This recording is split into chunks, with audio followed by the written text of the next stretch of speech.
একটা তো আপনারা জানেন যে আমাদের ম্যানিফেস্টো বেরিয়েছে, আমাদের দলের নেতা, আমাদের নেতা সাধারণ সম্পাদক সাংসদ অভিষেক বন্দ্যোপাধ্যায় আমাদের দলের ম্যানিফেস্টো বার করেছে। কেন্দ্রীয় সরকারের এই জমিদারি যে নীতি, এনআরইজিএসের টাকা আটকে দেওয়া, বাড়ির টাকা আটকে দেওয়া, রাস্তার টাকা আটকে দেওয়া, রাজ্যের 1,60,000 কোটি টাকা যে বকেয়া টাকা দিচ্ছে না, এই যে অত্যাচার, এর বিরুদ্ধে মানুষের প্রতিবাদ।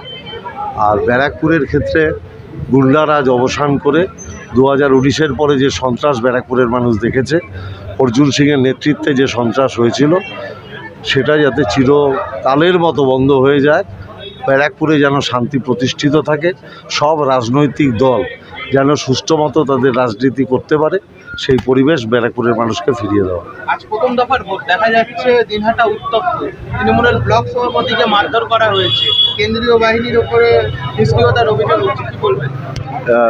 ওরা তো কেন্দ্রীয় বাহিনীকে দিয়ে নির্বাচন করাতে চাইছে। মানুষের উপর যত অত্যাচার করবে, মানুষ তত একজোট হয়ে ইভিএম মেশিনে প্রতিবাদ করে দেবে। অর্জুন সিং বলেছেন যারা ব্যারাকপুরে সন্ত্রাস করেছেন তারা এখন তৃণমূলের একটি পদে রয়েছে। সব তো অর্জুন সিং করেছে, সবাই জানে। ও সন্ত্রাসটা তো অর্জুন সিং করেছে সব জায়গায়, সব ভিডিও আমাদের কাছে আছে, ইলেকশনের আগে সব প্রকাশ করবে।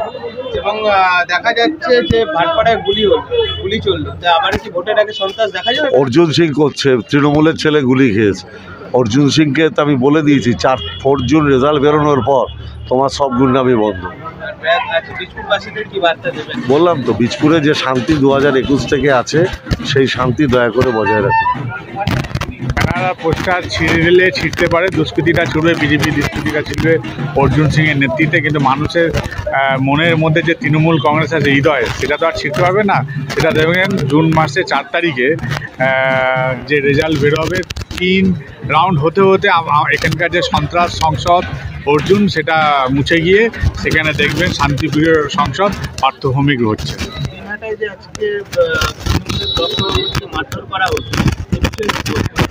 ওই তো বললাম কি, তৃণমূলের নেতাদের মারবে, ধরবে, যাই করবে, কিন্তু সাধারণ মানুষ যারা ভোটার, তারা ঠিক বোতাম চিপে তারা প্রমাণ করে দেবে এই সন্ত্রাসের বিরুদ্ধে।